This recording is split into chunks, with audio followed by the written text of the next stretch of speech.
Ces deux questions me donnent envie de citer Marcus Garvey qui disait « Celui qui ne connaît pas ses origines et même sa culture est comme un arbre sans racines. » Au plus haut niveau, ça veut dire au niveau même de l'État, au niveau des systèmes de gouvernance africains, il y a un très gros problème. Le cas du Cameroun, par exemple, la première cause, elle est historique. Il s'agit tout simplement du poids de l'héritage colonial. Et là, je vais évoquer Bourdieu qui parlait de l'idéologie de l'ordre dominant en disant que l'ordre dominant n'est que idéologique. Ça veut dire que nous sommes tous égaux sur le plan mental au départ. C'est lorsque vous acceptez finalement que l'autre est supérieur à vous qu'il devient donc supérieur à vous. La malchance, là je le dis, avait voulu que des personnes qui prennent la transition de la gouvernance coloniale pour administrer les États africains soient en majorité des médiocres d'un individu. Lorsque vous pensez que ce que la majorité fait est d'office bien et que vous allez suivre de façon aveugle, en ce moment vous êtes affecté par ce que Elisabeth Noël Norman appelait la spirale du silence. Ça veut dire qu'il y a un problème d'opinion qui s'oppose. Parce qu'aujourd'hui, on n'a plus seulement affaire à deux genres, le genre masculin et le genre féminin, qu'on avait cru connaître au départ, mais on a jusqu'à 5 genres aujourd'hui. Plus. Et qui sait ce qui arrive demain? L'enfant qui a commencé à apprendre les mathématiques en sa langue maternelle a une performance plus élevée que celui qui apprenait en langue étrangère. Et ce n'est que logique parce que le cerveau humain a été conçu pour comprendre d'abord sa langue maternelle avant d'apprendre d'autres langues.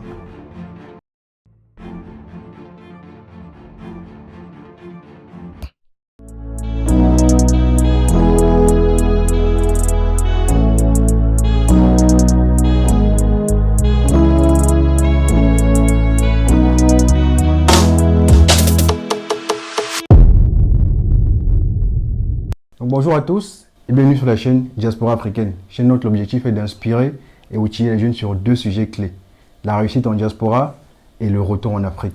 Donc dans le cadre de cette thématique, on reçoit aujourd'hui un nouvel invité très spécial, doublement spécial. Premièrement parce que c'est un homme de culture, donc qui a une idéologie très claire.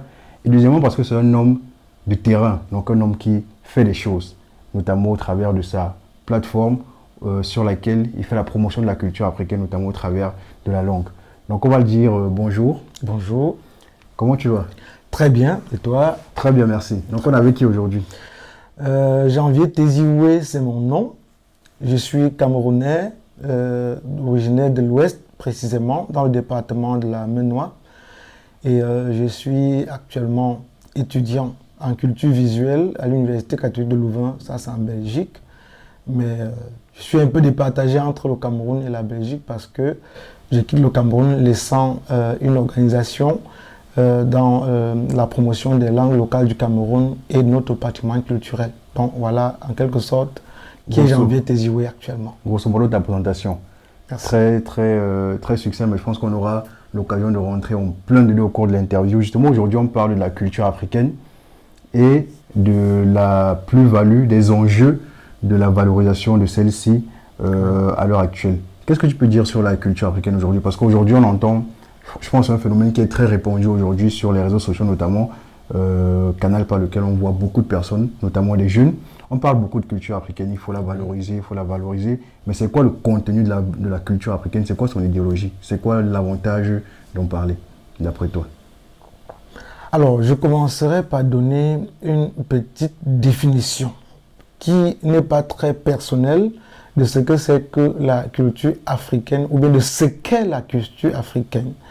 La culture africaine se situe précisément dans ce que Jean-Louis a appelé l'oralité.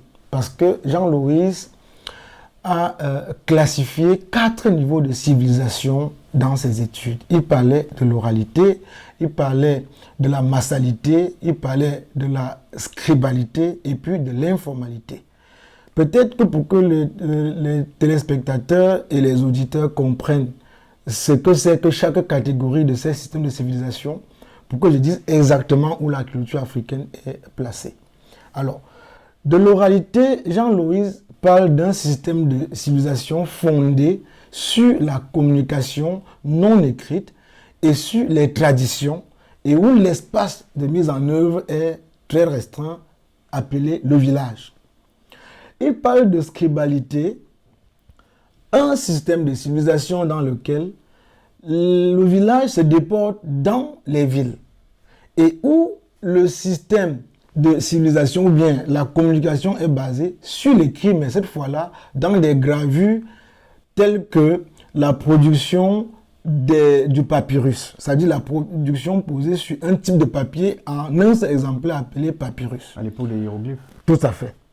Et lorsqu'on parle, on quitte de la scribalité pour passer à la massalité, c'est où l'industrialisation commence et on peut parler un peu de système professionnalisant, où on peut avoir des soudeurs, des menuisiers et où on peut faire une production en masse de l'information avec l'arrivée de l'imprimerie, où on peut produire des informations sur un journal pour distribuer à une masse critique de personnes. Et la dernière étape, la quatrième, qui est celle où nous sommes à peu près aujourd'hui, c'est l'informalité. C'est le monde du virtuel, de la robotique, c'est le monde du numérique. Finalement, la culture africaine prend ses sources, bien toutes les autres cultures, dans l'oralité. La culture africaine de nos jours est encore exactement dans l'oralité, dans la mesure où l'espace de communication ou d'échange, ou le socle de développement de notre culture, c'est le village. Et l'énigme de cette culture-là, c'est la communion, c'est-à-dire la symbiose entre les peuples qui devaient faire des choses ensemble. Sauf que, et je pense que ça sera le prochain point que vous allez évoquer tout à l'heure, les problèmes auxquels la culture africaine fait face aujourd'hui. C'est un problème de transition entre cet espace de l'oralité vers l'espace supérieur qui est la scribalité et même la massalité. Même la massalité, j'ai envie de dire. Or, la tendance du monde actuel se trouve au quatrième niveau qui est celui de l'informalité. Comment est-ce que la culture africaine va sauter d'un cran de l'oralité pour vivre dans l'informalité qui est le monde contemporain? C'est là où se trouve le blocus en quelque sorte. Et tout à l'heure, dans d'autres questions que vous allez me poser certainement, je sais que ça peut vous intéresser, lorsqu'on va identifier les problèmes, on va se rendre compte que les problèmes de la culture africaine se trouvent exactement dans cette transition-là. Entre les différentes ères. Tout à fait. Effectivement, c'était l'un des points suivants parce qu'aujourd'hui, on remarque que c'était une rupture générationnelle.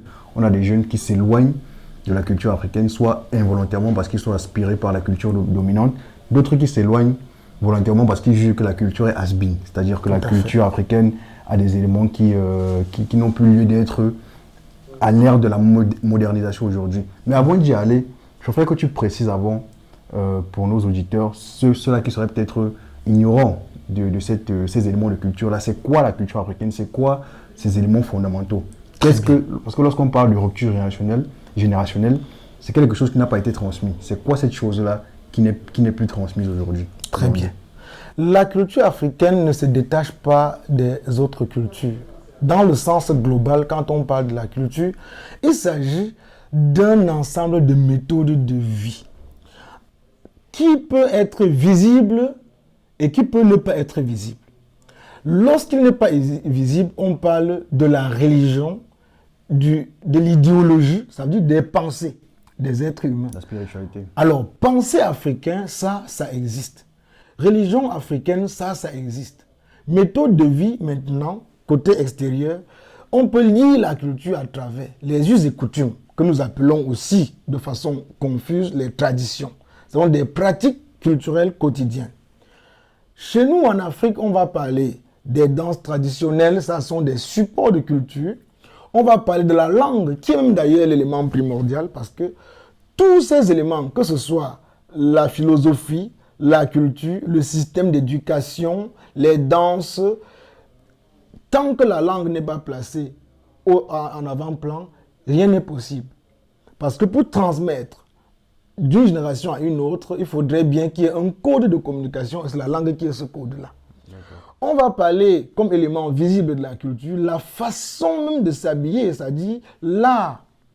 On va parler de la façon même de construire des maisons, donc l'architecture africaine. Est-ce qu'aujourd'hui, nous pensons que nous avons préservé l'architecture africaine, le modèle de maison?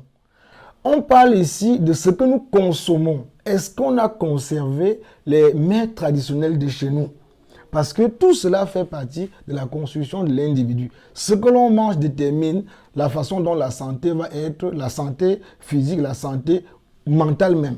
Parce qu'on réfléchit en fonction de ce qu'on mange. Ça, c'est ce que beaucoup ne savent pas. Quand on parle également de support de culture, il s'agit des activités quotidiennes que l'on mène. Dans le monde d'aujourd'hui, si nous sommes des bureaucrates, nous sommes des ingénieurs, est-ce que nous avons préservé la façon d'exercer cette bureaucratie et ces travaux d'ingénieurs de nos ancêtres? Ça, c'est où se trouve la rupture. C'est là où se trouve la définition même des us et coutumes ou bien de la culture en général au sens africain. Mais j'ai envie de te dire, en tant que jeune, je ne me mets pas dans le cadran de ceux-là qui renie, j'ai envie de dire, la culture, mais je me mets à la place de ceux-là. Quel est l'avantage de la préserver? Pourquoi ne pas aller vers une culture occidentale, par exemple, qui est celle qui est répandue, qu'on voit partout? De toute façon, on est des citoyens du monde, on est cosmopolitains, donc qu'on vive avec la culture africaine ou une autre culture, c'est une culture et c'est un mode de vie qu'on peut adopter. Donc, c'est quoi l'avantage aujourd'hui pour un jeune? Pourquoi il devrait conserver sa culture? Mais avant d'y répondre, j'ai envie de te demander si toi, tu as déjà perçu dans ta sphère cette rupture générationnelle. Est-ce que tu vois que les jeunes autour de toi ne sont plus dans la transmission ou l'apprentissage de la culture? Ces deux questions me donnent envie de citer Marcus Garvey qui disait « Celui qui ne connaît pas ses origines et même sa culture est comme un arbre sans racines. » Dans cette citation, Marcus Garvey dit plein de choses. Bien que ce soit une citation assez courte, quand vous regardez cette image de l'arbre sans racines, normalement, un arbre avec des racines ne tombe que lorsqu'il subit des intempéries très fortes, comme par exemple des vents. Mais lorsqu'un arbre est sans racines, même s'il n'y a pas de vent, cet arbre est condamné à tomber. Alors, si vous êtes un individu et vous pensez être un arbre et vous n'avez pas de racines, ça veut dire que vous ne savez même pas où vous allez. Et à tout moment, vous êtes au sol. Alors, la culture est donc l'élément qui permet à un individu d'abord de s'identifier en tant que lui-même, de par même son nom. Parce qu'il faut ici dire que le nom avec lequel on appelle un individu depuis sa naissance est un élément culturel. Sauf que, dans la rupture que nous avons évoquée tantôt et qu'on va certainement en parler, on attribue des noms aux enfants à la naissance qui sont africains, mais dont on ignore carrément la symbolique et même la signification de ce nom-là. Je pense, par exemple, des prénoms. Est-ce que les prénoms africains sont utilisés à bon escient? Ça, c'est la question que je me pose. Les prénoms africains existent. Est-ce qu'ils savent même que ça existe? Est-ce qu'ils connaissent même la valeur du nom? Parce qu'en réalité, l'un de mes papas, il va se reconnaître quand je vais évoquer cette citation, disait que c'est nos noms qui nous portent, mais non le contraire. Parce que les gens ont tendance à dire, mon nom c'est. Non, ce n'est pas ton nom, c'est toi-même, c'est ton nom qui te décrit. On n'appelle pas quelqu'un par son nom, c'est le nom de quelqu'un qui permet de l'appeler en fait. Parce qu'on n'existe que sur la base de ce nom-là. Maintenant, si votre nom est quelque chose d'inconnu, d'insignifiant, c'est que vous-même vous êtes insignifiant. Partant donc de cela, je chute sur la deuxième question où vous me demandez si j'ai déjà vécu des ruptures ou alors les problèmes culturels de transmission générationnelle dans le quotidien. Je veux dire, mais c'est notre vécu quotidien. Nous sommes écœurés dans tout ce que les Africains sont devenus aujourd'hui. Écœuré, carrément. Je dis écœuré, c'est personnel et je l'assume parce que si aujourd'hui nous prenons l'engagement de promouvoir la langue, la culture africaine à travers nos plateformes, c'est parce qu'on constate que le problème, il est créable. Et il se ressent à plusieurs niveaux. Au plus haut niveau, ça veut dire au niveau même de l'État, au niveau des systèmes de gouvernance africains, il y a un très gros problème. Le cas du Cameroun, par exemple, je ne vais pas m'attarder, je ne vais pas m'aventurer sur le terrain politique, mais je reste dans le terrain culturel pour dire, est-ce que vous ressentez la valorisation de la culture africaine dans les pratiques administratives au Cameroun? Est-ce que quand vous entrez dans un bureau, vous pouvez retrouver des administrateurs ou des fonctionnaires assis sur des objets made in Cameroun? Ça, c'est une question qu'on peut se poser. Comment est-ce que l'État, je ne parle que du Cameroun parce que c'est mon pays que je connais le mieux, je ne sais pas ce qui se passe au Gabon, en Côte d'Ivoire, comment est-ce qu'un fonctionnaire peut se plaire à s'asseoir sur un canapé importé alors que dans ce même pays, il y a une forêt qui est exploitée et exportée? Est-ce qu'on ne pouvait pas déjà au niveau du système gouvernemental commencer à valoriser une production locale? Parce que le produit de l'artisanat, c'est entre autres ce mobilier de bureau-là. Ça, c'est une question qu'on peut se poser. C'est la culture aussi. Et lorsque vous décidez donc d'acquérir les biens importés au détriment de la production locale, vous posez trois problèmes. Le premier problème, c'est celui de dévaloriser la production locale et donc tuer l'art national. Le deuxième problème, c'est le problème économique. C'est une fuite de capitaux. Parce que la personne qui bénéficie de la production ou bien de l'acte d'achat, ce n'est pas le Camerounais lambda. Et vous utilisez comme cela les ressources cotisées, c'est-à-dire l'argent du contribuable national pour financer l'industrie extérieure. Enrichir notre industrie. Donc voilà un autre problème que cela pose. Alors qu'il aurait fallu valoriser l'art pour développer l'industrie locale et promouvoir même l'emploi, parce que plus on consomme local, plus le producteur a besoin de la main-d'œuvre pour travailler. Donc voilà au niveau national. Je redescends au niveau plus restreint, qui est au niveau familial.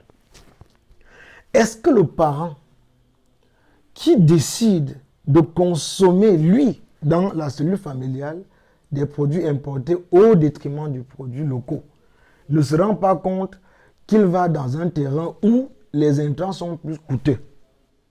Vous n'avez pas qu'à comparer le prix d'un litre d'huile rouge, qui est l'huile de fabrication locale, à une bouteille d'huile raffinée. Et là, j'entre un peu dans l'agroalimentaire pour dire que ce que nous entendons même par huile raffinée n'est pas l'huile raffinée. C'est l'huile rouge qui, parce que quand on dit raffinée, ça veut dire l'huile qui au départ était d'une certaine couleur et qu'on a transformée sur la base d'un système de raffinerie. Alors, quel est donc l'apport nutritif de l'huile raffinée par rapport à l'huile rouge que vous utilisez au départ? Il faut juste comprendre, par simple calcul mathématique, que l'huile raffinée que nous avons, parce qu'il existe des huiles vraiment raffinées, l'huile raffinée que nous consommons sur le territoire africain, appelant l'huile raffinée, c'est l'huile rouge qui a été qui a même été dépourvue de certains éléments nutritifs, tout simplement. Là, je reste sur le côté alimentaire. Je passe maintenant sur le côté des activités culturelles proprement dites, pour dire, est-ce que le parent africain aujourd'hui est encore celui-là qui racontait les contes aux enfants le soir? On a presque été aliéné par les activités administratives, la course vers la recherche d'argent, au point où on a oublié sa propre famille. L'éducation culturelle se passait avec le soir au village, où le chef de famille, qui est le père bien évidemment, mettait les enfants autour du feu pour leur demander les comptes de ce qu'ils ont fait en journée. Ça permet d'avoir un regard sur ce que l'enfant a fait toute la journée de planifier les activités de demain et leur raconter les histoires qui n'étaient que notre école. Parce qu'il faut dire, dans l'Afrique antique, il n'y avait pas d'école classique aujourd'hui où on a les universités, les collèges, mais cette éducation se faisait dans le socle familial. Et aujourd'hui, nous sommes dans un village planétaire où on ne peut pas empêcher un enfant d'aller à l'école pensant que le parent va l'éduquer, sauf que le parent a complètement démissionné de sa fonction. Même pour suivre l'enfant dans l'éducation classique, certains parents n'arrivent pas à le faire. Combien de fois alors leur parler des us et coutumes? Je disais que je suis écœuré parce que même certains parents qui sont censés transmettre cette civilisation-là, à travers les contes en famille, ne s'y connaissent pas du tout. Ça veut dire que la rupture a été faite depuis l'amour. Depuis l'amour. C'est ce que j'ai noté au début lorsque tu as parlé du niveau national, parce que lorsqu'on parlait de rupture, on aurait tendance à dire que c'est vraiment les jeunes qui ont soit raté l'apprentissage ou ne s'y intéressent pas. Oui. Mais on voit que de notre côté, c'est aussi les plus âgés, ceux-là qui connaissent quand même la culture, mais qui ne la transmettent pas, peut-être parce qu'ils ne savent pas transmettre, peut-être parce qu'ils sont un peu acculés par la culture étrangère qui vient éduquer leurs enfants à leur place, comme tu l'as dit tout à l'heure. Donc la responsabilité n'est pas qu'aux jeunes. C'est donc quoi pour toi les causes, premièrement? Quelles sont les vraies responsabilités et après, quelles sont les conséquences? C'est-à-dire en quoi ça impacte la société africaine aujourd'hui et l'effet boule de neige que ça entraîne derrière, où est-ce que ça nous mène? J'apprécie cette transition que vous venez de faire, d'évoquer d'abord le fait que ce sont les personnes sur qui on pouvait compter, notamment les aînés, il s'agit là comme ça des parents, nos parents, qui devaient tenir le flambeau et le passer à la jeunesse que nous sommes, mais qui malheureusement aujourd'hui sont presque déconnectés. La première cause, elle est historique. Il s'agit, et là je l'assume, c'est mon avis personnel, je sais que je le partage avec beaucoup d'autres promoteurs culturels, il s'agit tout simplement du poids de l'héritage colonial. Et là, je vais évoquer Bourdieu qui parlait de l'idéologie de l'ordre dominant en disant que l'ordre dominant n'est que idéologique. Ça veut dire que nous sommes tous égaux sur le plan mental au départ. C'est lorsque vous acceptez finalement que l'autre est supérieur à vous qu'il devient donc supérieur à vous. Ils n'ont pas accepté. On leur a fait croire par plusieurs outils. Mais ils ont accepté. Ils ont accepté. Là, je le dis parce que on a toujours un choix à faire. Nous regardons les paris de Pascal. Même quand vous ne choisissez pas, c'est que vous avez choisi de ne pas choisir. Vous ne pouvez pas être dans un système de civilisation qui vous plaît. À un moment donné, un monsieur débarque et vous dit ce que vous faites ne ressemble à rien. C'est ceci qui est bien. Ça veut dire qu'au départ, vous ne croyez même pas à votre valeur. Si vous déposez votre copie pour regarder à la copie du voisin, ça veut dire que vous n'êtes pas sûr de ce que vous étiez en train d'écrire. L'élève qui est sûr de ce qu'il est en train d'écrire dans sa copie n'a pas besoin de regarder dans la copie du voisin. Ou bien ne peut pas barrer ce qu'il a écrit pour copier ce que le voisin a écrit. C'est donc ça, l'ordre dominant, l'idéologie de l'ordre dominant. C'est l'individu, c'est le dominé qui rend l'autre dominant. Et je pense que le poids de l'héritage colonial nous a affectés par le fait que la malchance, là je le dis, avait voulu que des personnes qui prennent la transition de la gouvernance coloniale pour administrer les États africains soient en majorité des médiocres. Non, pas... Ça, je l'assume, oui. Parce que lorsque nous allons prendre le Congo, on va prendre le Tchad, on va prendre la Centrafrique, on va prendre le Cameroun, on va demander quel était le statut des personnes chargées de gouverner aux affaires après l'administration coloniale. Qu'est-ce qu'ils ont transmis? Parce que c'est sur cela que repose la responsabilité d'assurer une transition. Comment se fait-il que tous les administrateurs se restent au bureau en veste et cravate après le départ de l'administration coloniale? Ils n'ont que repris les tenues vestimentaires de ceux qui étaient leurs administrateurs de l'époque. Ils n'ont pas laissé cette tenue-là pour porter la tenue traditionnelle. Et aujourd'hui, ça devient un phénomène. C'est-à-dire que Ça devient même un luxe. lorsqu'on regarde Diomaye Faye, par exemple, au Sénégal, qui a décidé d'enlever le costume Pour mettre le gandoura, Pour mettre le gandoura. on le voit comme un homme à part. Ça émeut les gens, on le voit comme un homme à part. Très bien. Or, c'est notre culture. Et je l'ai apprécié à la tribune des Nations Unies dernièrement lors du sommet avec cette tenue-là. Et tout son staff était en cette tenue. Mais est-ce que les ministres camerounais étaient aussi en tenue traditionnelle d'Afrique? Ou ils ne savent pas que cette tenue existe? Quel est le message que les administrateurs ou alors les membres du gouvernement passent lorsqu'ils sont assis en veste et en cravate sur des fauteuils importés sans regarder l'alternative ou bien les biens de substitution qui sont des biens de production locale et qui valorisent la culture africaine. Bon, disons qu'ils sont dans le poids, ils sont sous l'effet du poids du passé colonial, comme tu l'as dit. Là, le poids du passé colonial était un élément et l'une des causes de la rupture générationnelle et une cause des problèmes auxquels fait face la culture africaine aujourd'hui. Le deuxième problème, il est idéologique. Je vais dire que le premier, il était historique, c'est donc ça le poids de l'héritage colonial. Le deuxième, il est idéologique. Ça veut dire, dans la mentalité d'un individu, lorsque vous pensez que ce que la majorité fait est d'office bien et que vous allez suivre de façon aveugle, en ce moment, vous êtes affecté par ce que Elisabeth Noël Norman appelait la spirale du silence. Ça veut dire qu'il y a un problème d'opinion qui se pose. Vous avez votre opinion, vous avez la conviction que vous pouvez choisir un autre modèle par rapport à celui qui est proposé. Sauf que quand vous pensez que parce que la majorité a déjà pris une position, vous avez peur de vous sentir seul ou bien peur d'être lésé ou bien d'être mis à l'écart, oui. Vous suivez ce que la majorité a choisi. C'est ce qui est en fait aujourd'hui le cas. Même quand moi, je décide de continuer à porter ma tenue traditionnelle, pour peu que je me trouve à l'amphithéâtre en tant qu'étudiant, seul à avoir cette tenue-là, parfois on s'abstient de porter.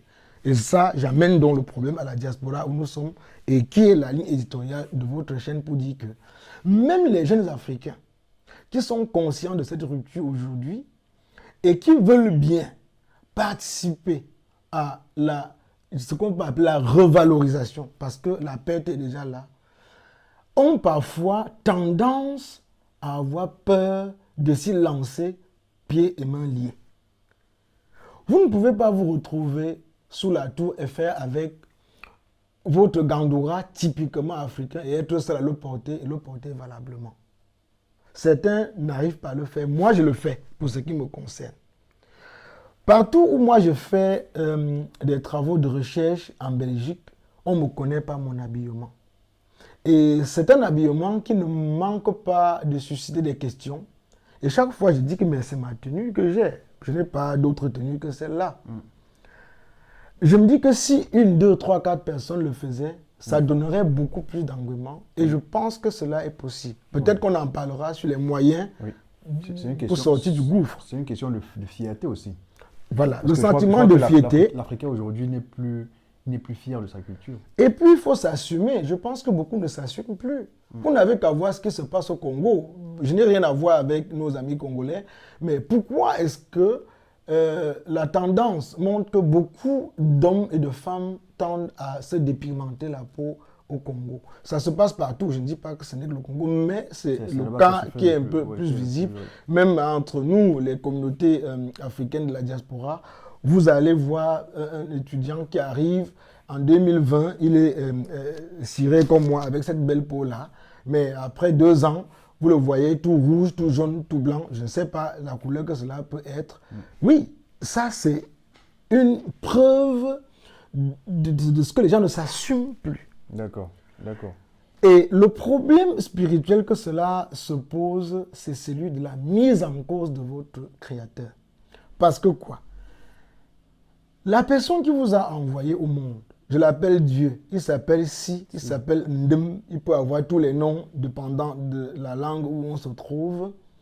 Lorsqu'il a vu dans tout son monde que c'est ce secteur, c'est cette portion de terrain qui va t'accueillir à ta naissance et que c'est cette couleur de peau qui sera ta couleur, il n'a pas eu tort.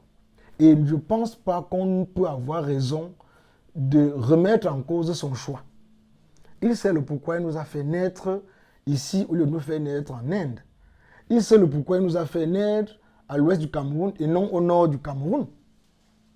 Il avait cette possibilité-là parce que personne ne choisit sa destinée ou bien son point de naissance.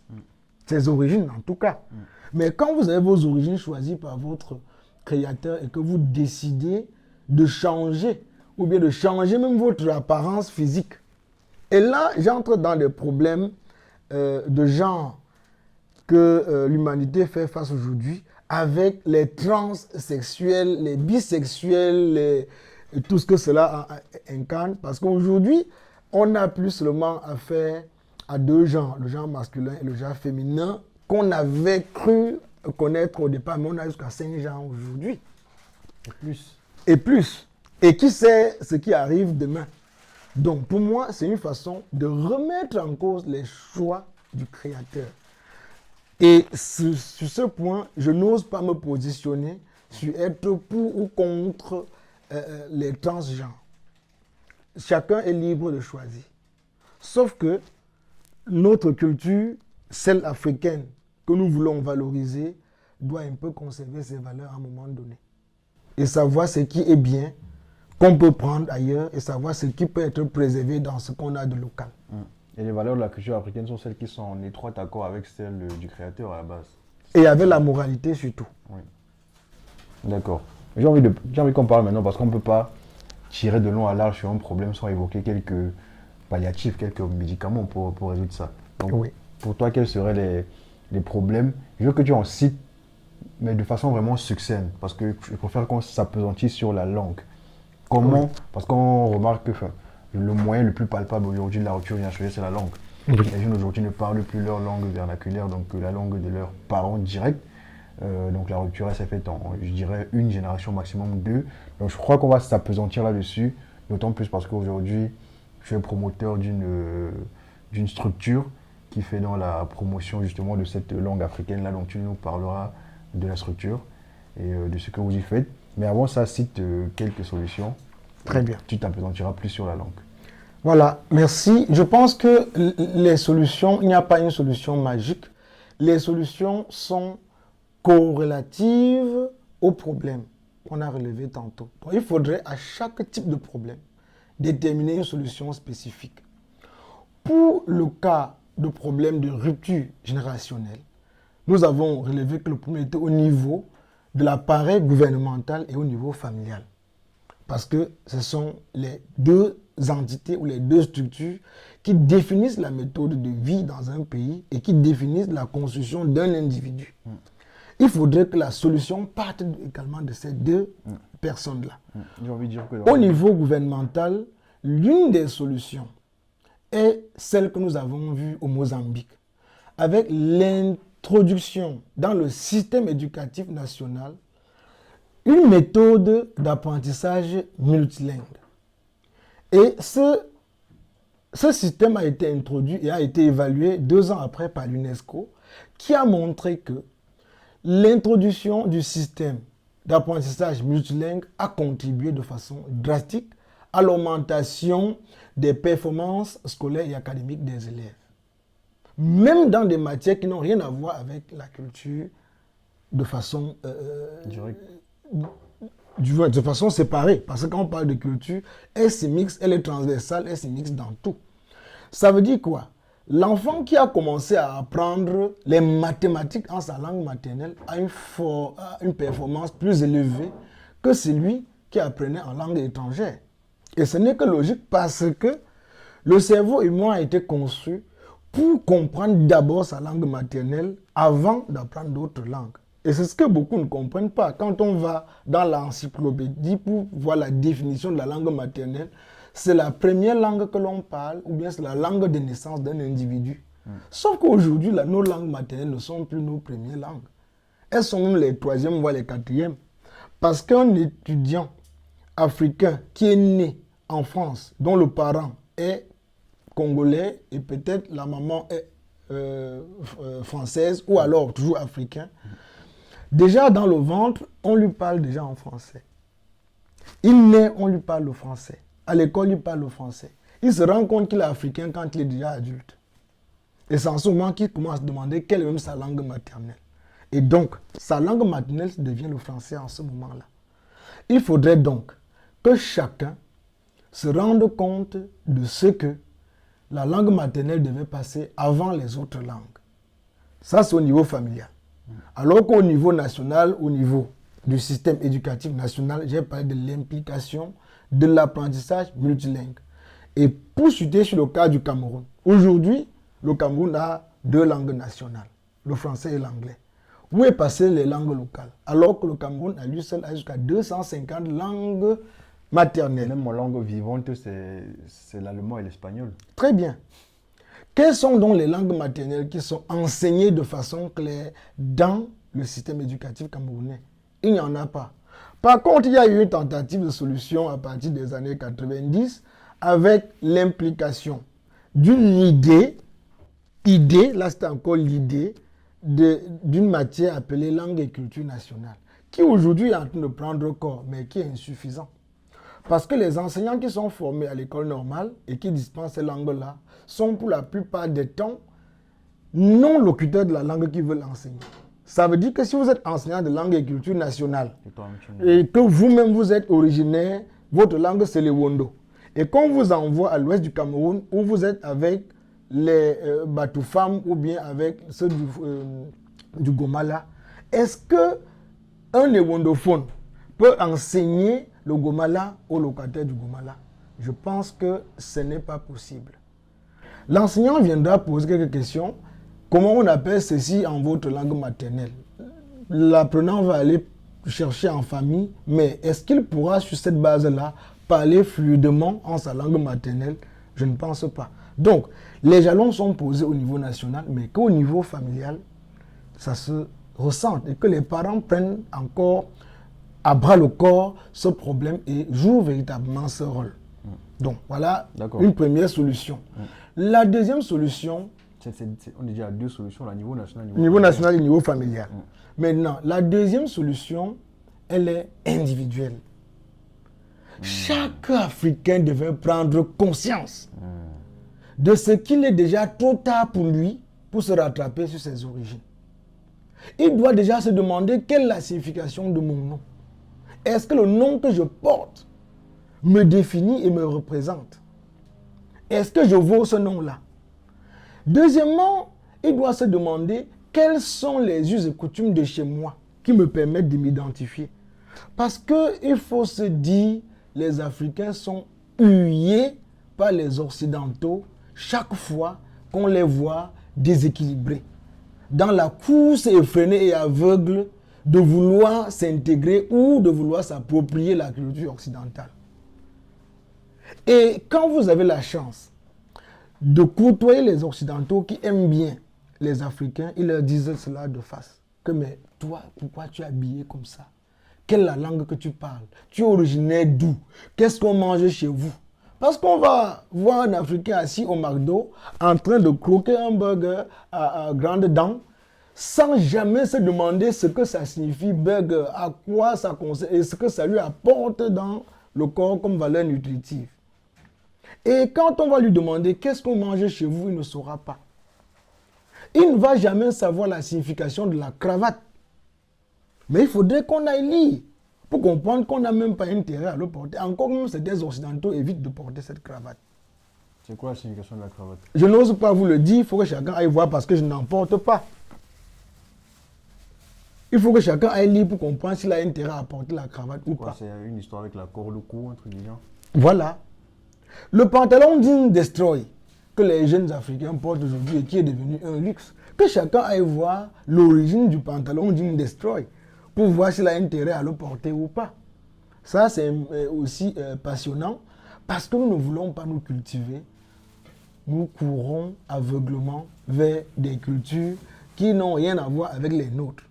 Et je finis par cet aspect de non-africain que j'évoque tant, parce qu'il y a des noms que nous donnons à nos enfants que si on nous donne la signification originale de ces noms-là, nous allons certainement aller voir le juge pour demander d'entamer une procédure de changement de nom. Tout simplement.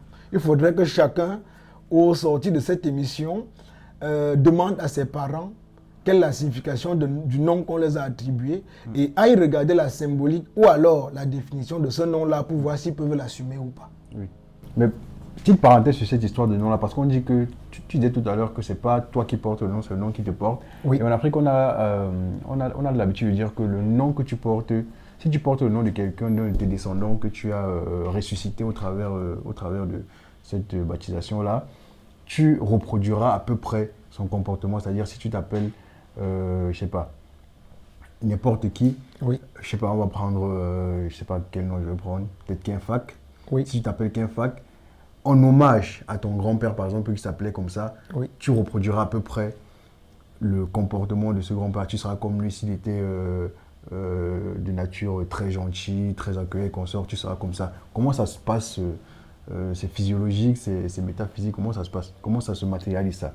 Et après, tout à l'heure, tu disais que si on regarde les noms peut-être occidentaux qu'on porte aujourd'hui, on aura envie de les enlever. Mais j'ai envie de dire que chez nous, par exemple, si on va dans le littoral, il y a des gens qui s'appellent par exemple Kwedi.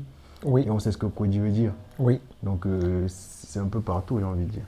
Alors, je commence par le premier volet où vous me demandez si le nom que nous portons peut impacter sur notre comportement au point où l'on se comporte comme la personne dont on est l'homonyme. Moi, je dirais, d'une part, oui, d'autre part, pas forcément. Parce qu'il s'agit d'abord de l'ADN. Le nom nous porte, peut influencer sur notre façon d'être, notre façon de nous comporter au quotidien. Oui. Oui. Comment? Lorsqu'on vous appelle d'une certaine façon au quotidien, vous devez répondre à cet appel. Lorsque votre maman vous appelle par votre nom, vous répondez suivant la façon par laquelle on vous a appelé. Dit qu'un fac s'entend, on m'appelle. Mais dit qu'un fac. Maman m'appelle pour me gronder. Et on peut aller comme on peut ne pas aller. Maintenant, quand un fac que maman appelle est le nom du père de la maman, ça veut dire que vous êtes l'homonyme du père de votre maman. Elle aura tendance à vous appeler avec beaucoup plus de souplesse parce que c'est qu'elle appelle son père. Et cela va jouer sur la façon dont l'enfant va se sentir chéri par la maman. D'accord. Et il grandit donc dans cette confiance entre lui et ses parents. Et c'est ça qui fait sa formation. Ce qui veut dire que votre maman qui va vous appeler Kinfac, qui est l'homonyme de son papa, va à un moment donné cesser de vous appeler Kinfac parce qu'elle se voit en train d'appeler son père par son nom, ce qui dans la culture africaine n'est pas autorisé. Elle va vous trouver un substitut de ce nom-là, elle va vous appeler mon père. Voilà où est-ce que le nom commence à former l'individu et joue sur sa façon de se comporter. Vous allez voir des gens que leur sobriquet c'est mon père. Ça ne veut pas dire que mon père est qui dans son acte. C'est tout simplement parce qu'il est l'homonyme du père de la maman ou bien du père et parce que la maman ne veut pas appeler ou bien prononcer le nom propre de son père, vu la façon, la discipline familiale dans la culture africaine, on trouve le substitut. D'accord. Et c'est cela qui crée ce qu'on appelle le sentiment d'affection et de complicité entre les parents et les enfants. Et c'est la langue maternelle, c'est l'un des avantages de la langue maternelle. Il y a plein d'avantages comme ça. Ce sentiment d'affection, ce renforcement des liens affectifs entre les parents et les enfants, ça, c'est ce que la langue apporte. L'autre avantage, c'est le sentiment d'appartenance dans une communauté. À un moment donné au Cameroun, on voyait une prolifération des langues du centre dans l'administration publique. Ça veut dire que vous pouvez facilement entrer dans un bureau et vous voyez 3 ou 4 personnes en train de parler une certaine langue. Moi, je n'ose pas citer la langue pour ne pas prêter à équivoque. Mais les autres langues ne pouvaient pas s'exprimer comme cela.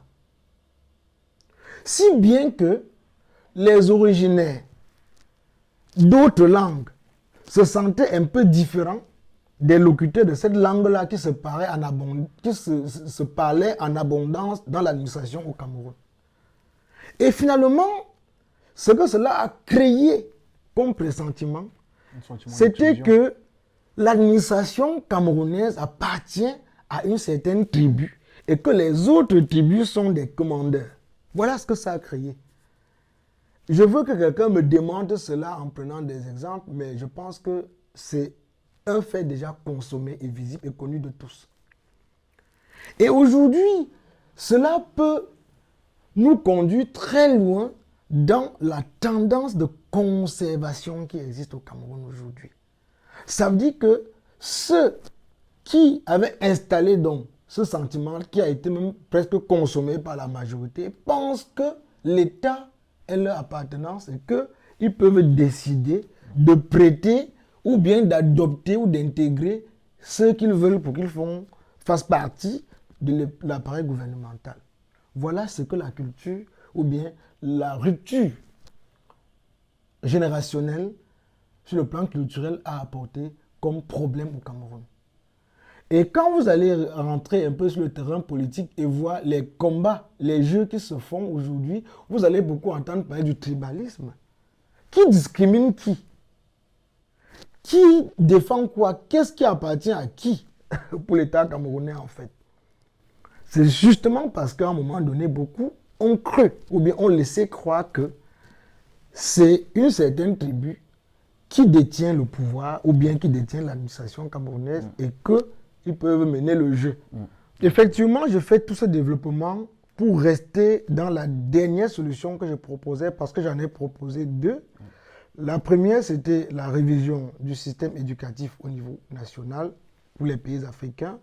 La deuxième solution, c'était par rapport à la prise de conscience des parents pour, n'est-ce pas, l'intégration de ces valeurs culturelles au niveau familial. Et la dernière que j'étais en train de développer maintenant, c'était au niveau individuel.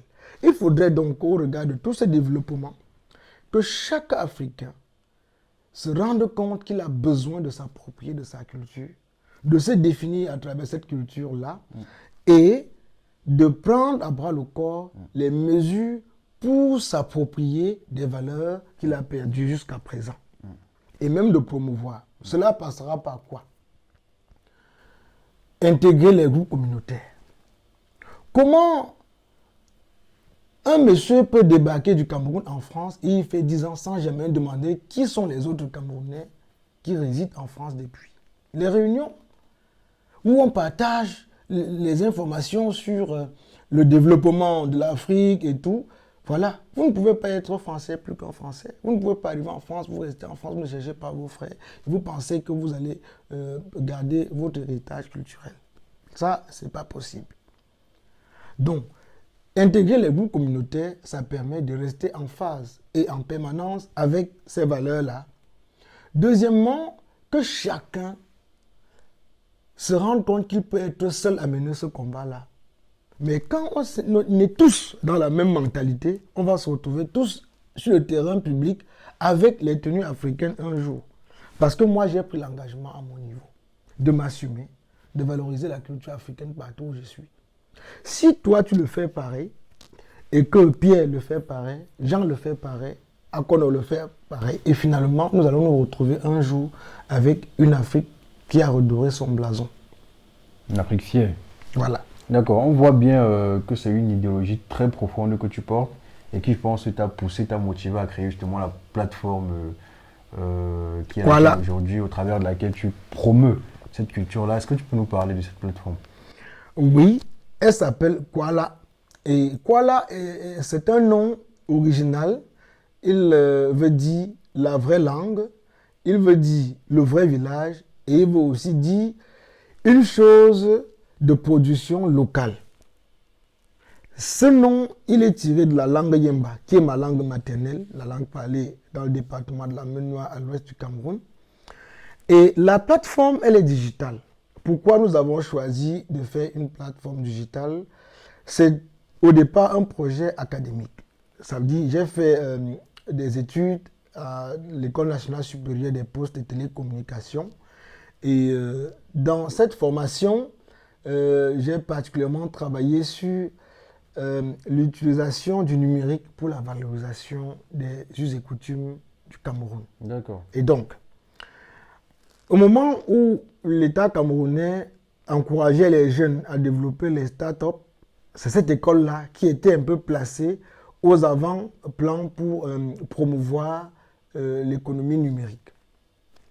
Et je faisais donc partie des étudiants qui devaient proposer des projets. C'était donc un projet que j'ai proposé à l'époque, ça c'était en 2016-2017. Sauf qu'après les études de master en administration des postes et télécommunications, je devais me retrouver sur le terrain culturel qui m'a toujours passionné. Et le projet est donc devenu une association. Parce que toute seule, on ne sait pas enseigner la culture à un individu. J'avais peut-être des compétences techniques, mais il faut regarder aussi les compétences linguistiques. Et faire donc intervenir les enseignants, les linguistes, pour pouvoir élaborer les vrais programmes. Et là, le CEDOTOLA nous a accompagnés dans ce sens-là, en nous donnant la documentation nécessaire pour développer le projet. Mais le ministère des Arts et Culture nous a soutenus en 2017 en nous intégrant dans la liste des projets finançables avec le fonds spécial de promotion culturelle. SIL Cameroun nous a aussi soutenus pour, n'est-ce pas, nous aider dans la production audiovisuelle et cinématographique. C'est ce qui nous permet d'avoir finalement les premiers supports audiovisuels que nous avons produits en 2018, qui étaient des clés USB contenant des cours de langue et culture Yemba. Mais notre activité ne s'étend pas seulement sur la langue Yemba, qui est ma langue maternelle. La plateforme, elle est définie comme étant la plateforme digitale pour l'apprentissage des langues locales du Cameroun et la promotion de notre patrimoine culturel. Et pourquoi aujourd'hui, ce n'est que la langue Yemba qui a été développée avec succès? C'est parce que, individuellement, je me suis engagé dans la promotion de ma langue. Et nous sommes à la recherche des personnes qui sont aussi engagées dans la promotion ou la valorisation de leur langue pour finalement leur donner les facilités techniques que nous avons afin que cette langue-là soit bien développée. Je vous ai dit tantôt qu'avec le système d'enseignement des langues et cultures locales dans les écoles au Cameroun, l'une des difficultés aujourd'hui, c'est la difficulté du corps enseignant. Le manque des enseignants qualifiés pour chaque langue.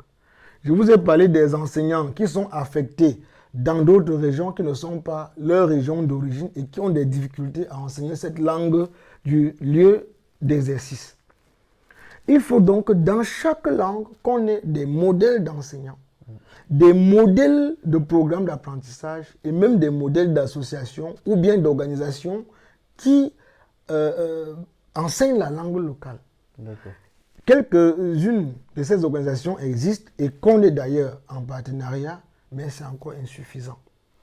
En 2023, l'État camerounais a pris un décret pour créer les centres d'apprentissage des langues locales au Cameroun.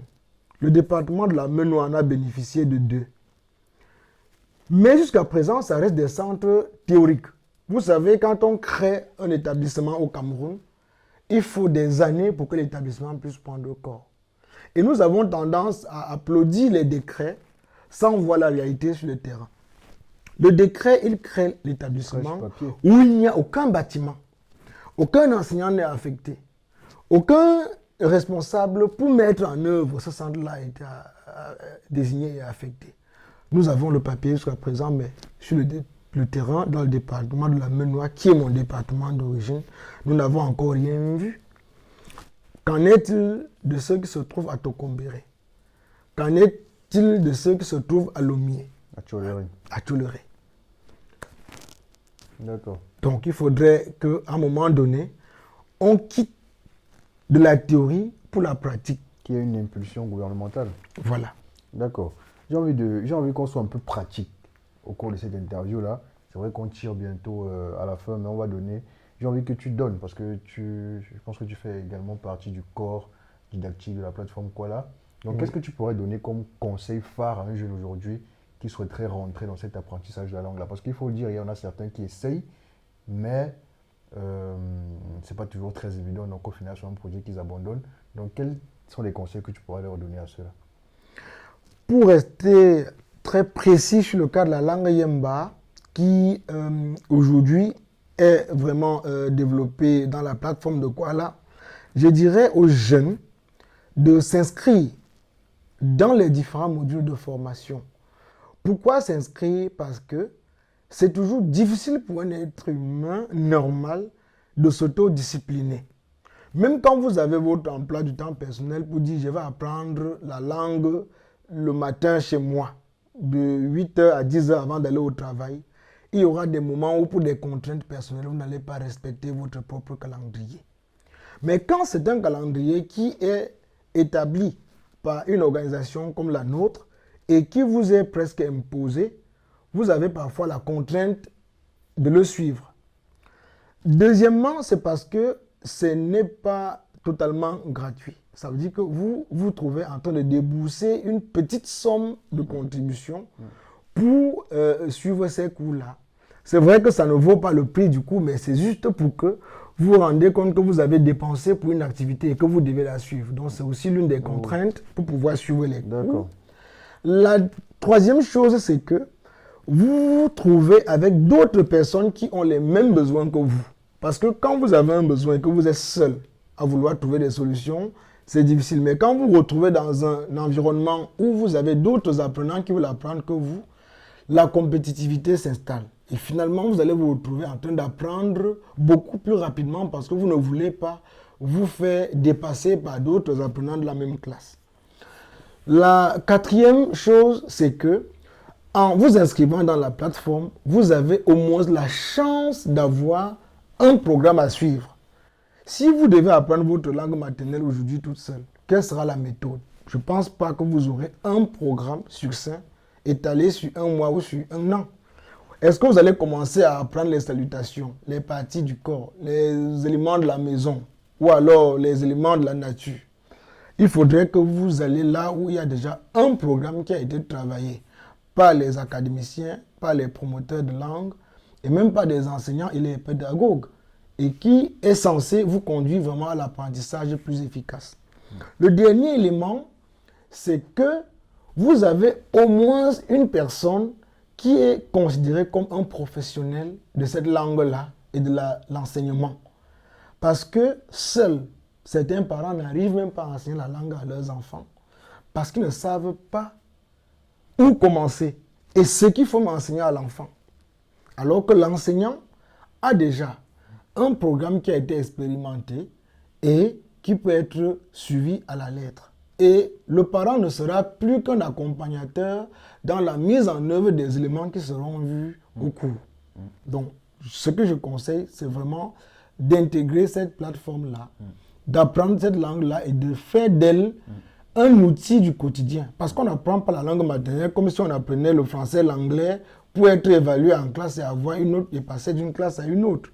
Parce que quand vous avez réussi cette classe-là, 5 ans après, lorsqu'on vous demande ce que vous aviez écrit pour avoir cette note-là, vous ne connaissez même plus. Mais quand c'est la langue maternelle, vous l'apprenez pour l'intégrer dans votre quotidien et pour vous exprimer et pour parler dans la communauté linguistique à vie et la transmettre finalement à votre génération future. D'accord. Mais là, tu as beaucoup insisté sur l'aspect d'apprentissage. Mais je crois qu'il y a également un aspect de transmission. Ça, je l'ai appris l'un des forums qui a été organisé par Kuala il y a cela quelques semaines.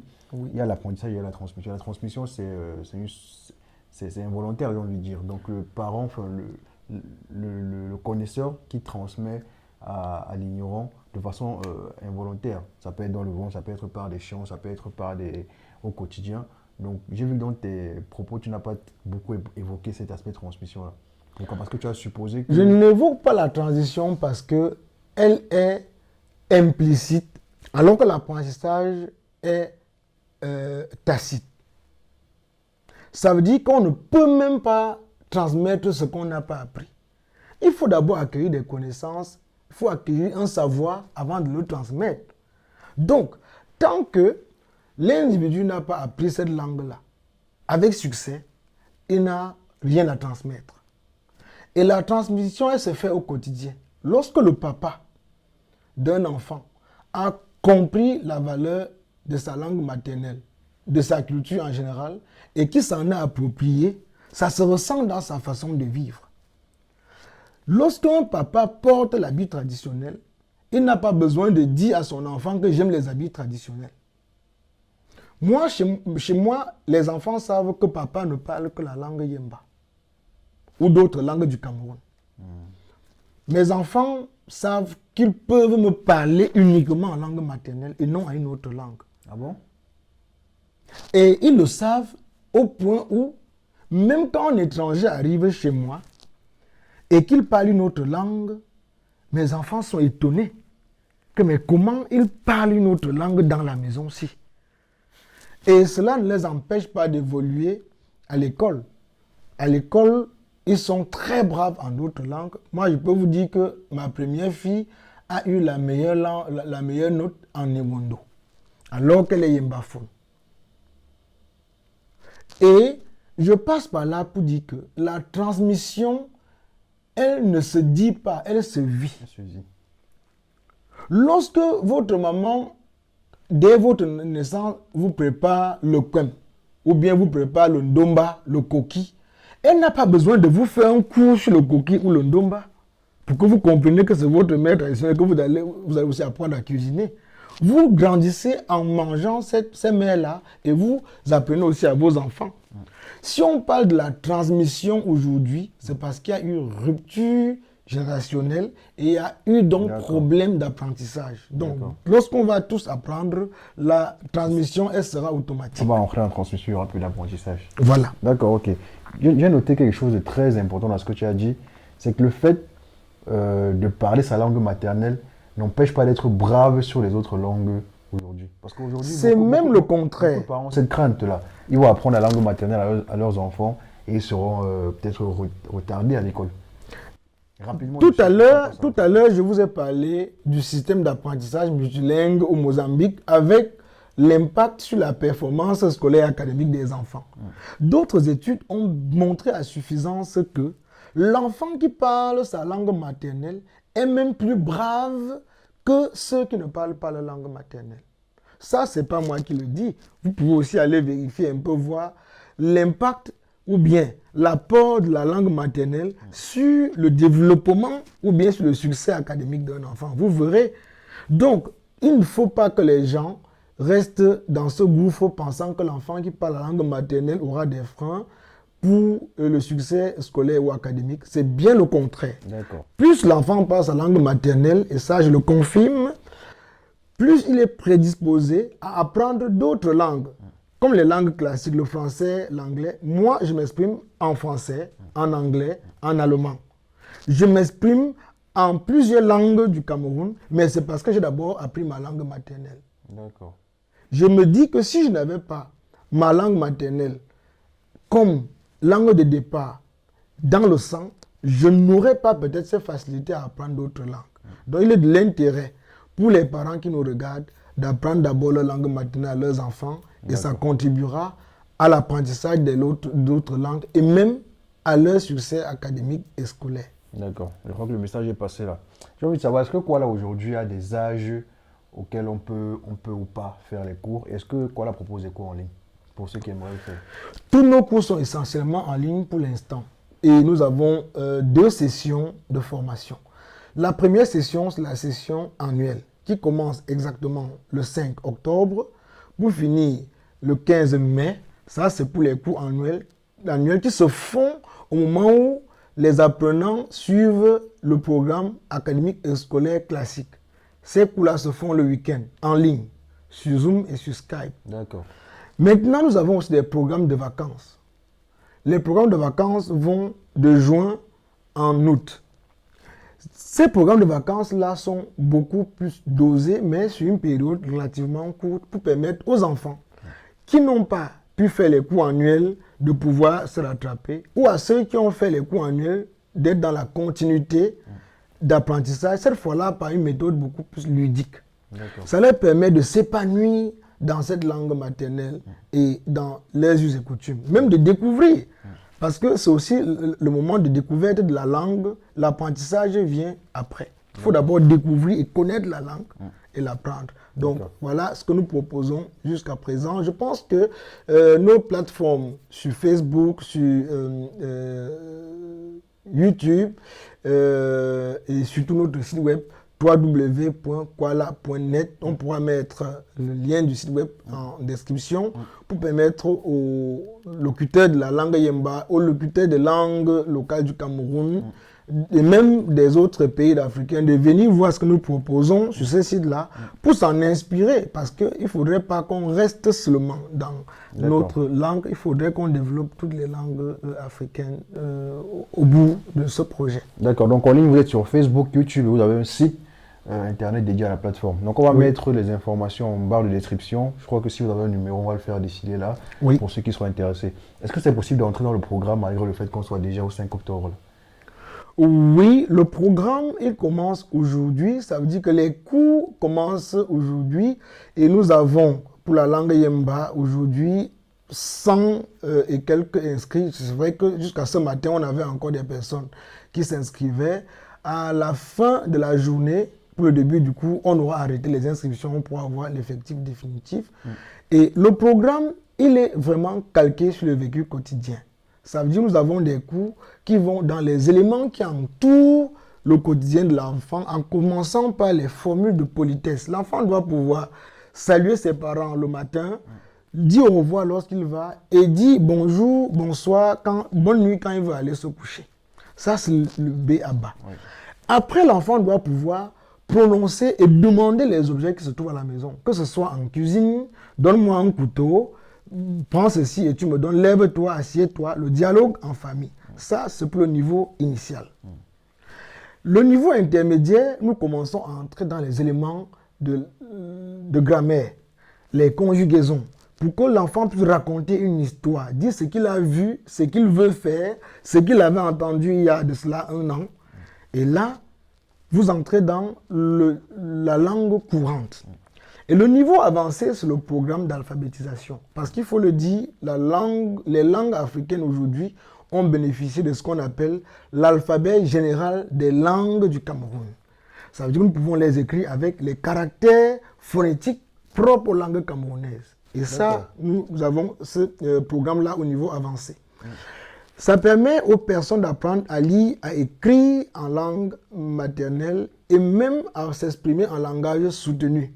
C'est le terrain de développement des proverbes, parce qu'il faut dire la culture africaine a des proverbes qu'il faut que les gens comprennent. C'est où se trouve toute l'école, toute la spiritualité africaine. Et également, dans ce programme avancé, nous racontons les histoires. Il faudrait que chacun connaisse ses origines. Comment est-ce que le patrimoine culturel africain est constitué et comment il a été développé, comment il a été modifié jusqu'à aujourd'hui. Là, nous abordons un peu les notions d'anthropologie, même de certains aspects culturels africains. Et il faudrait tout simplement s'inscrire pour rejoindre les professionnels et je pense qu'on comprendra plus en détail. Je n'ose pas tout dire ici. Il a l'air bien fourni le programme pédagogiquement parlant. Donc je vous invite, ceux qui regarderont la vidéo, n'hésitez pas à mettre toutes les informations en description et même défilant sur la vidéo pour que vous puissiez contacter Kwala. Mais je repose la question parce que je ne crois pas que tu étais très clair tout à l'heure. Est-ce que c'est possible d'entrer encore dans le bateau? Parce que la vidéo elle sortira, je crois, la semaine prochaine, on sera au 12 octobre par là, où il faut attendre la prochaine session, soit pendant les vacances, soit le 5 octobre prochain. Où vous avez des programmes intermédiaires que vous proposez, peut-être des supports, tu as parlé de supports tout à l'heure. Est-ce que quelqu'un qui va apprendre à partir du 12 octobre peut contacter Kwala? Lorsque les cours commencent le 5 octobre comme aujourd'hui, jusqu'à la semaine prochaine, exactement le 12, on peut encore prendre un dernier apprenant, mais à partir du 13, on ne peut plus. Pourquoi? Parce qu'il sera en déphasage avec les apprenants qui ont commencé le premier jour. Et le programme, il est vraiment continu. Quand vous ratez les premiers cours, vous pouvez rater les deuxièmes et les troisièmes. Mais au 4e cours, cela n'est plus possible. On vous proposera dans ce moment-là, soit d'intégrer un programme de classe privé, parce que j'ai parlé des programmes classiques qui sont des programmes ouverts à tout le monde, mais il y a aussi des programmes privés. Une famille peut décider de faire suivre les cours à leurs enfants sans se joindre à la masse. En ce moment, nous ouvrons une classe uniquement pour cette famille-là et nous affectons un enseignant. Ces classes-là sont un peu plus coûteuses par rapport aux classes classiques et maintenant, un suivi un peu plus particulier. Et le programme peut aussi être adapté. Ça veut dire qu'au lieu de faire cours aux heures où la masse fait les cours, vous voulez faire les cours aux heures un peu particulières en fonction des programmes que vous avez dans votre famille. Il suffit que vous souscrivez pour ce module-là et qu'on vous organise, on vous fait un programme qui est taillé à votre mesure. D'accord, ça marche. Je crois que c'est très clair. C'est très clair pour ceux qui étaient intéressés. Mais est-ce que les plus âgés ont droit au programme aussi? Bien sûr, j'ai parlé, alors je ne l'ai pas évoqué tantôt, lorsque nous avons les 3 niveaux de formation que nous avons dit tantôt, le niveau initial, le niveau intermédiaire et le niveau avancé. Pour tous ces niveaux-là, même au niveau initial, il y a des classes des enfants de 3 à 7 ans, les enfants de 8 à 14 ans et puis 16 ans et plus. Pourquoi? Parce que un enfant qui est né à l'étranger, ou bien qui est même né au Cameroun, mais qui n'a pas eu la chance d'apprendre sa langue maternelle dans le bas âge, lorsqu'il se trouve en âge adulte, a la possibilité de s'inscrire aussi chez nous au niveau initial, ou au niveau intermédiaire s'il s'exprime déjà un peu, ou au niveau avancé, pour celui qui parle très bien la langue, mais qui veut suivre un programme d'alphabétisation. Et là, l'âge est illimité. D'accord. Voilà. Nous évitons juste de mettre les adolescents dans la même classe que les adultes parce que l'approche pédagogique est différente. Et la vitesse d'apprentissage aussi. Tout à fait, la vitesse d'acquisition. Voilà. Donc, les enfants de moins de 7 ans ont une classe à part. Nous ne prenons qu'à partir de 3 ans. Ça, il faut le dire, parce qu'on suppose que l'enfant peut déjà suivre un cours en ligne. Mais cela ne veut pas dire que l'apprentissage doit attendre 3 ans pour commencer. Oui, le parent devrait commencer à parler la langue à l'enfant dès sa naissance. Et il vient donc suivre les cours pour l'apprentissage tacite à partir de 3 ans. Mais qu'en famille, on avait déjà commencé à lui parler, à lui dire bonjour en langue maternelle. Parce qu'à 3 ans en question, il se fait déjà trop tard. C'est là où nous allons déconstruire d'abord la langue que l'enfant a commencé avant de lui apprendre sa langue maternelle. Et il sera dans un système de comparaison. Parce que chaque fois quand vous allez lui dire, par exemple, Apu, qui veut dire la main, il faudrait lui dire que ça veut dire la main qu'il connaît déjà. Alors que s'il connaissait Apu au départ, il devait apprendre la main à l'école quand il va aller à la maternelle. Et je félicite nos amis du Maghreb parce que lorsque vous vous placez devant les écoles maternelles en Occident et vous voyez les Algériens, les Tunisiens, les Marocains, lorsqu'ils viennent accompagner leurs enfants à l'école, ils parlent la langue maternelle jusqu'à ce qu'ils les laissent entrer en classe. Et en classe, ils s'en sortent très bien parce qu'ils vont maintenant apprendre les autres langues à l'école et en société avec leurs amis. Mais quand ils sont en famille, c'est la langue maternelle. Je ne sais pas pourquoi les autres pays d'Afrique centrale ou bien de l'Afrique australe ont tendance à oublier, de l'Afrique de l'Ouest aussi, ont tendance à oublier cette pratique de la langue maternelle en famille. Mais il faut y penser. Il faut copier le bon exemple chez nos amis du Maghreb. D'accord, parce qu'il y en a qui le font bien. Donc, souvenez-vous de tout ce que Jean-Vieux a dit qui était très pertinent.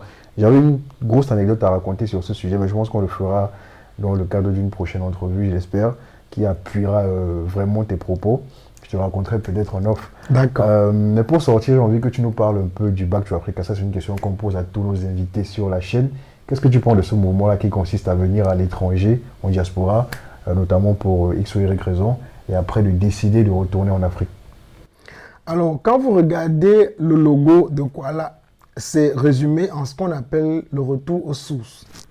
Et je pense que c'est ce volet retour aux sources-là qui ressort bien de votre question. Venir en Occident, c'est bien. C'est très important pour la quête du savoir, pour les étudiants qui viennent faire des études qu'on ne pouvait pas avoir sur le territoire africain, ou bien d'autres compétences supplémentaires aux compétences qu'on pouvait acquérir sur le territoire africain.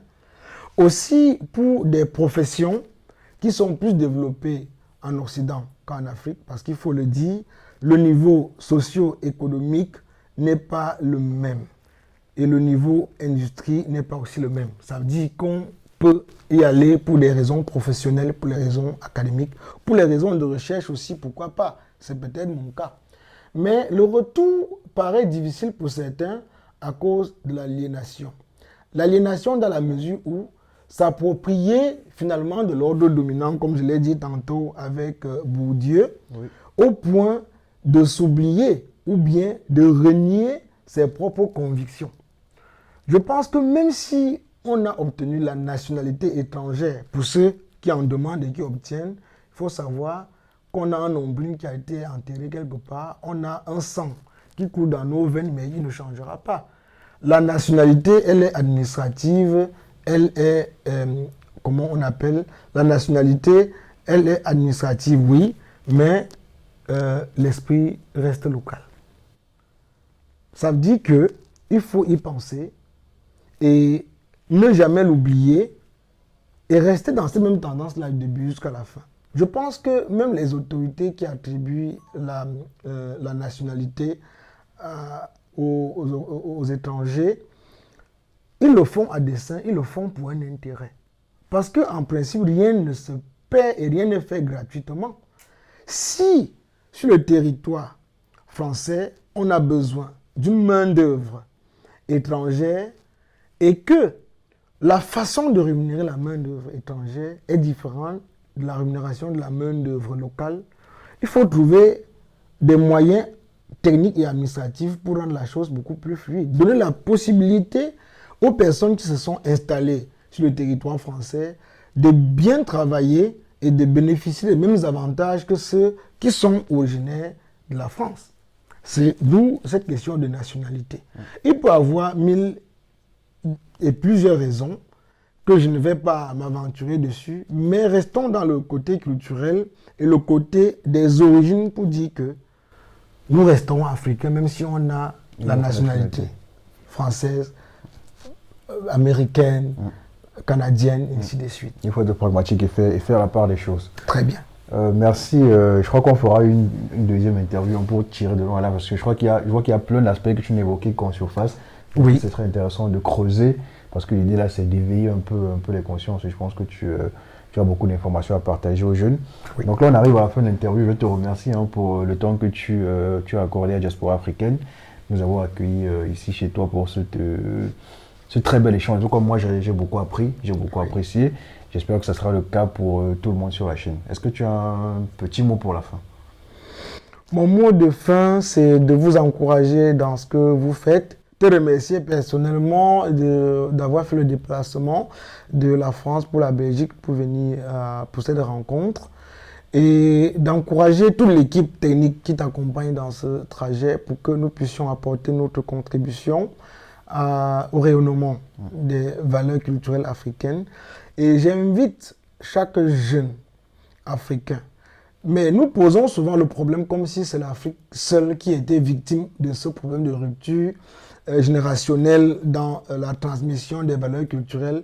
Moi, je pense que le débat, il est mal orienté. C'est un problème mondial. Même les Français sont victimes. Même les Canadiens sont victimes.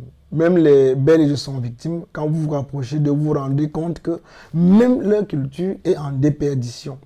Et ils sont juste dans la constante réparation. Mais nous sommes encore en destruction. Ça veut dire qu'on n'a pas encore pris conscience de la rupture pour pouvoir réparer. La preuve en est, quand vous regardez le nombre de musées qu'il existe en France, vous vous demandez que mais qu'est-ce qu'ils veulent en faire? Mais allez donc au Cameroun demander le nombre de musées qu'il y en a, vous verrez qu'il y a même des communautés qui n'ont pas de musée. Où est-ce qu'on va donc conserver le patrimoine pour transmettre aux générations futures? Il faut donc y penser.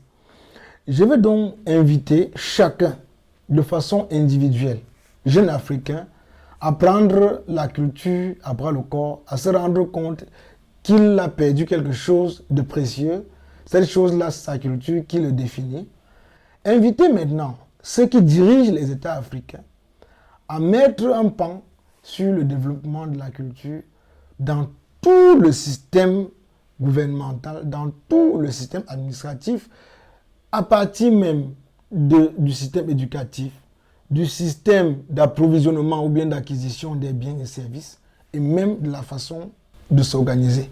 Pourquoi pas des langues maternelles plus accrues dans le système éducatif.